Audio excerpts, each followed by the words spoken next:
Hello, I'm Margot Politis. Welcome to Study English, IELTS preparation. Today on Study English, we're looking at adjectives. How do you use them?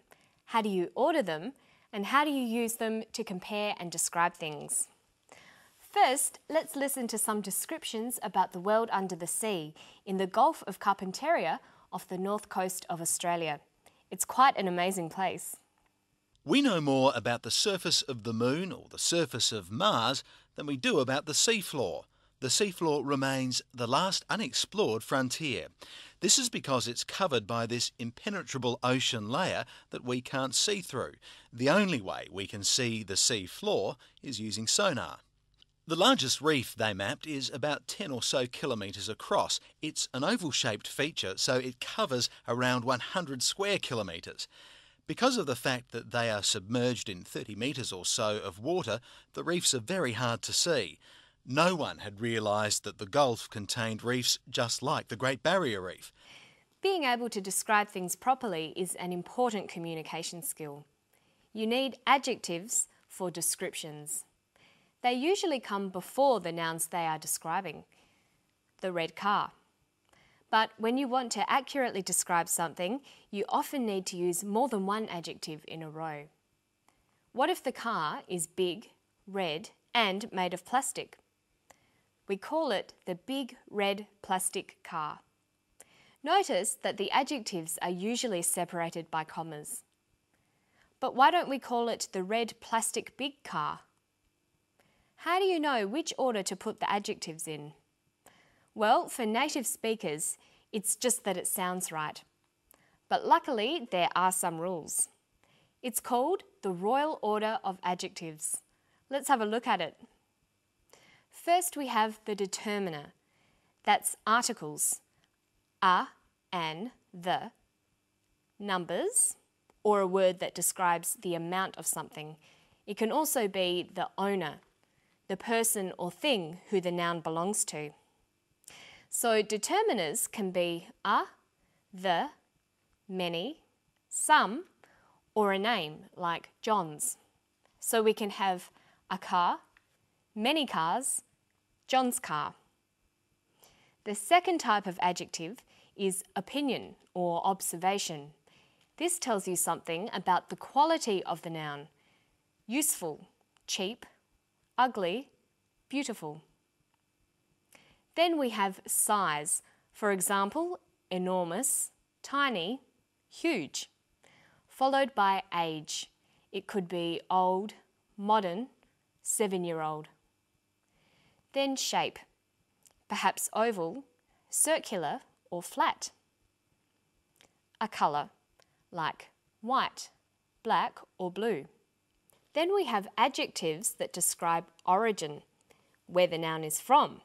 For example, Thai, Indonesian, Australian. Followed by material, what the thing is made of, like copper, plastic or wooden. Lastly is the qualifier. This is something that's an integral part of the noun. Examples might be a rocking chair, a wedding ring, an electric oven.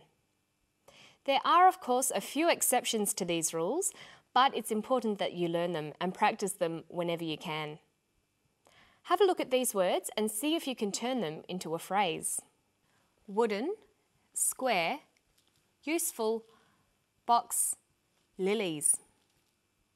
Well, box is the noun, but what comes first? The determiner. Whose box is it? It's Lily's box. So lilies comes first. Then that's followed by the observation. The box is useful. Then the shape. It's square. Then finally the material. It's a wooden box. So we have Lily's useful square wooden box. Good. Now let's listen to some strings of adjectives from the clip. The seafloor remains the last unexplored frontier. This is because it's covered by this impenetrable ocean layer that we can't see through. The largest reef they mapped is about 10 or so kilometres across. She calls the seafloor the last unexplored frontier. Let's look at that phrase. Frontier is the noun. The other words are describing the noun. First we have the determiners, the and last. Last expresses a number, so it goes second. Then unexplored. That's an observation. It's a quality of the frontier. Okay, now what about this impenetrable ocean layer? Well, layer is the noun. All the other words are adjectives. This is the determiner. Impenetrable is an observation. It describes a quality of the ocean layer. Ocean here is the qualifier. Almost part of the noun, it's not just a layer, it's an ocean layer.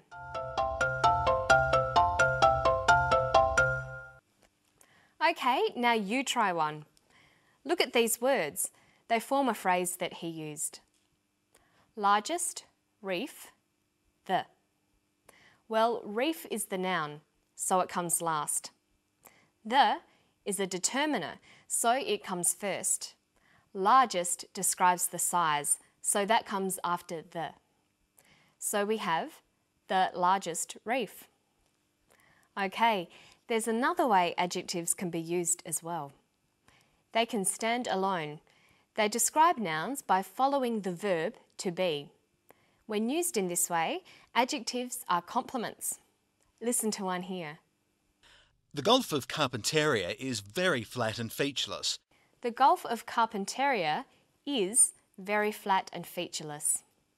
In a phrase, this would be the very flat, featureless Gulf of Carpentaria. But used as a complement, the phrase becomes a full sentence. The Gulf of Carpentaria is very flat and featureless. We can take the phrase, the big red plastic car, and turn it into a sentence.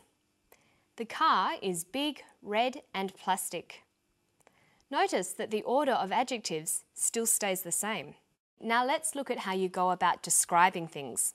It's often necessary to focus on particular features such as shape, size, dimension, weight, colour or texture. The more you have built up your vocabulary of adjectives, the better your ability to describe things accurately. So you might write up adjective lists according to groups. To describe shapes, we can say circular, triangular, rectangular, spherical, but we just say square. It's also possible to describe something by saying it's like something common. So we can say something is egg-shaped or kidney-shaped. Listen. The largest reef they mapped is about 10 or so kilometres across. It's an oval-shaped feature, so it covers around 100 square kilometres. When you're writing, you should always aim to make your descriptions as accurate as you can. But sometimes you can't be exact and you need to describe something approximately. The largest reef they mapped is about 10 or so kilometres across. It's an oval-shaped feature, so it covers around 100 square kilometres. Because of the fact that they are submerged in 30 metres or so of water, the reefs are very hard to see. Dr. Harris uses the words about, around, or so with numbers. About 10 kilometres, around 100 square kilometres, 30 metres or so. Notice that the phrase or so always comes after the number, but the others all come before. You might also hear people say around about. In formal language, we'd probably say approximately. These are all signs that the amount is not exact. And now it's around about time for me to go. I'll see you next time for more Study English. Bye-bye.